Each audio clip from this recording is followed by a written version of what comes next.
नमस्कार।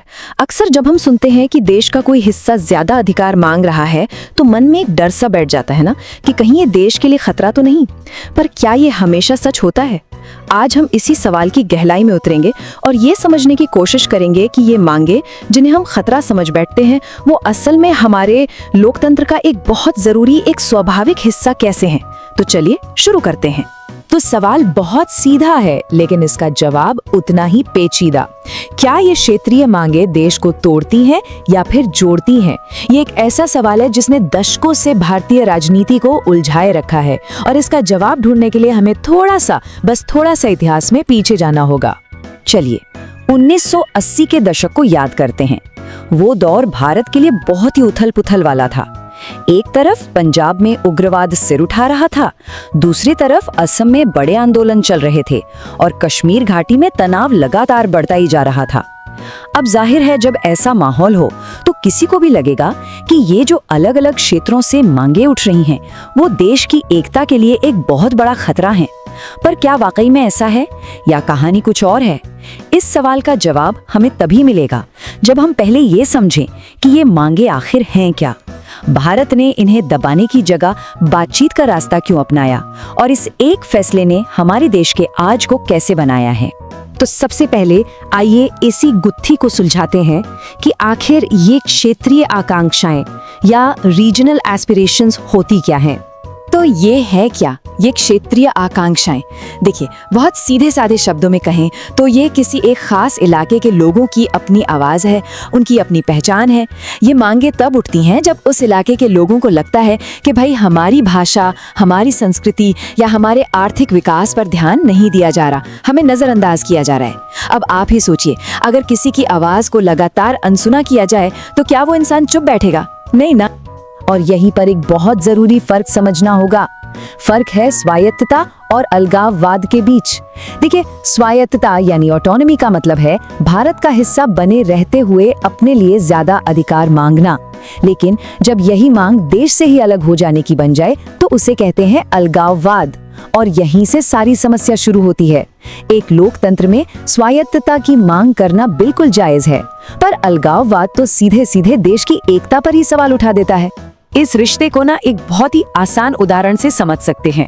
मान लीजिए कि हमारा देश एक बड़ा सा स्कूल है और जो अलग अलग राज्य या क्षेत्र हैं वो सब इसकी अलग अलग क्लास हैं। अब बताइए, क्या क्लास के बिना कोई स्कूल चल सकता है? नहीं। और क्या स्कूल के बिना क्लास का कोई मतलब है? बिल्कुल नहीं। ठीक वैसे ही क्षेत्रों के बिना राष्ट्र अधूरा है और राष्ट्र के बिना क्षेत्रों का कोई वजूद नहीं। दोनों एक दूसरे के लिए जरूरी हैं। तो सवाल ये उठता है कि भारत ने अपनी इतनी विशाल, इतनी जबरदस्त विविधता को आखिर संभाला कैसे? चलिए अब जरा भारत के इस अनोखे लोकतांत्रिक नजरिए पर गौर करते हैं। अगर हम दुनिया भर में देखें तो डाइवर्सिटी यानी विविधता को लेकर मोटे तौर पर दो तरह की सोच रही है। खास तौर पर यूरोप में वहाँ अक्सर ये माना गया कि अगर एक देश में बहुत सारी अलग अलग संस्कृतियां होंगी तो वो देश के लिए खतरा है। लेकिन भारत ने एक बिल्कुल ही अलग रास्ता चुना। हमारे देश का नजरिया ये है कि विविधता कोई खतरा नहीं बल्कि ये तो हमारी सबसे बड़ी ताकत है। इसे एक खूबसूरत गुलदस्ते की तरह समझिए जिसमें हर तरह का फूल है और हर फूल उस गुलदस्ते की शान बढ़ा रहा है। बस इसीलिए भारत में क्षेत्रीय मांगों को सीधे सीधे राष्ट्र विरोधी का ठप्पा नहीं लगाया जाता, बल्कि उन्हें हमारी डेमोक्रेटिक पॉलिटिक्स का एक नेचुरल हिस्सा माना जाता है। एक ऐसा हिस्सा जिसे दबाकर नहीं बल्कि बातचीत और समझौते से हल करना चाहिए। लेकिन ये सब तो हुई थ्योरी की बातें, सिद्धांत की बातें। असल जिंदगी में जमीन पर जब भारत के इस नजरिए का इम्तिहान हुआ तब क्या हुआ? आइए अब वो देखते हैं। जैसा कि हमने शुरू में बात की थी, 80 का दशक चुनौतियों से लबालब भरा था। पंजाब, असम, मिजोरम से लेकर कश्मीर तक देश के कई हिस्सों में बड़े बड़े आंदोलन सुलग रहे थे। सच कहें तो ये वो दौर था जब भारत की एकता की बुनियाद को असल में परखा जा रहा था। अब यहाँ पर सरकार चाहती तो इन आंदोलनों को सिर्फ एक लॉ एंड ऑर्डर प्रॉब्लम मानकर सख्ती से कुचल सकती थी, पर ऐसा नहीं किया गया। इसके बजाय सरकार ने चुना बातचीत का रास्ता। मकसद बिल्कुल साफ था, एक ऐसा बीच का रास्ता निकालो जो हमारे संविधान के दायरे में भी हो और जिसमें शामिल सभी पक्षों को लगे कि हाँ, हमारी बात सुनी गई है। और इसका एक सबसे शानदार उदाहरण है मिजोरम। आप सोचिए, वहां 2 दशकों से मतलब 20 साल से एक अलगाववादी आंदोलन चल रहा था, लेकिन वो खत्म कैसे हुआ? एक शांतिपूर्ण राजनीतिक समझौते से। सरकार आंदोलन के नेताओं के साथ टेबल पर बैठी, बातचीत की और मिजोरम को पूर्ण राज्य का दर्जा दिया गया, साथ ही कुछ विशेष अधिकार भी दिए गए। ये मिसाल हमें सिखाती है कि अगर नीयत साफ हो तो बातचीत से अलगाववाद जैसी बड़ी से बड़ी समस्या का भी हल निकाला जा सकता है।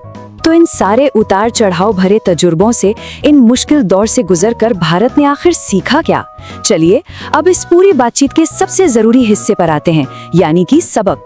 भारत के इस पूरे सफर से हमें 3 बहुत बड़े सबक मिलते हैं। पहला और सबसे जरूरी सबक कि ताकत का इस्तेमाल आखिरी रास्ता हो सकता है, पहला नहीं।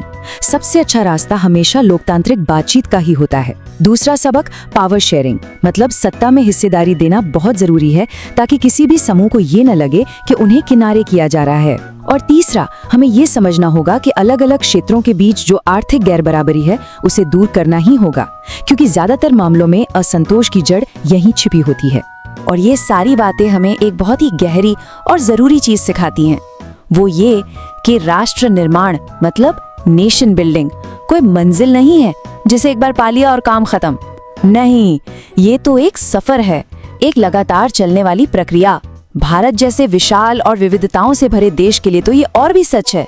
अपनी एकता को बनाए रखने के लिए हमें लगातार अपने देश के अलग अलग कोनों से उठ रही आवाजों को सुनना होगा और उनसे बात करते रहनी होगी। तो आखिर में हम आपको इसी सवाल के साथ छोड़ जाते हैं।